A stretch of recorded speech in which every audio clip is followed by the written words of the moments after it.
Hello అండి. మీలో ఎంతమందికి తెలుసు మన కడపలో కూడా డీమార్ట్ వచ్చిందని?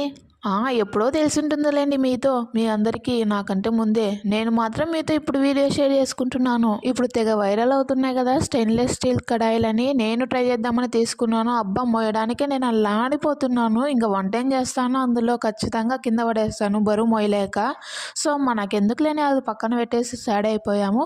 ఇక్కడ కప్స్ అయితే తీసుకుందామని చూసాము. కానీ కాస్ట్ ఎక్కువగా ఉన్నాయి. విశాల్ మార్ట్‌లో ఇంతకన్నా తక్కువకే వస్తాయి కదని కంపేర్ చేసుకొని తీసుకుంటున్నాము.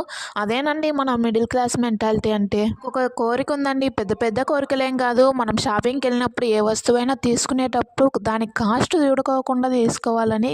కానీ మనమైతే ఉండలేం కదా. మన కళ్ళు ఎప్పుడు కాస్ట్‌నే చూస్తాయి. అది చిన్నదైనా పెద్ద వస్తువైనా. మాకు మ్యారేజ్ అయ్యి 1½ ఇయర్ అవుతుంది. ఈ 1½ ఇయర్‌లో నేను ఏ వస్తువు కోసం ఎంతగా ఆలోచించలేదు, తిరగలేదు. ఈ ఒక్క గుంత పొంగనాల ప్యాన్ కోసం తిరిగానండి.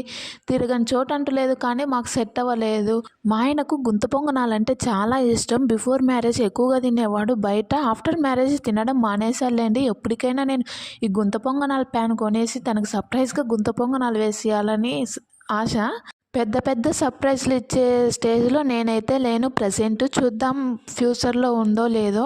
పేరెంట్స్‌కి ఈ సెక్షన్ అంటేనే భయం పుట్టించేదండి. అదే టాయ్ సెక్షను. చిన్నపిల్లలు తిరునాళ్ళకెళ్ళినప్పుడు చిన్నపిల్లలు హ్యాపీగా ఇంటికొచ్చినారనుకో, వాళ్ళ చేతిలో బొమ్మ ఉందని, సాడ్‌గా ఇంటికొస్తే ఇంక వాళ్ళకి బొమ్మలు కొనిపియలేదని తిరునాళ్ళకు వెళ్ళేది చిన్నపిల్లల బొమ్మల కోసం కదండీ! మీరు తిరునాళ్ళకు ఎందుకు వెళ్ళేవారో కామెంట్ సెక్షన్‌లో కామెంట్ చేయండి. మా చిన్నప్పుడు అంటే 2000 జనరేషన్‌లో ఇలాంటి బొమ్మలైతే లేవు. కానీ ఇప్పుడు చాలా వెరైటీస్ వచ్చాయి. వాటన్నిటిని చూస్తుంటే మన చిన్నప్పుడు ఇవన్నీ ఎందుకు లేవా అనిపిస్తుంది.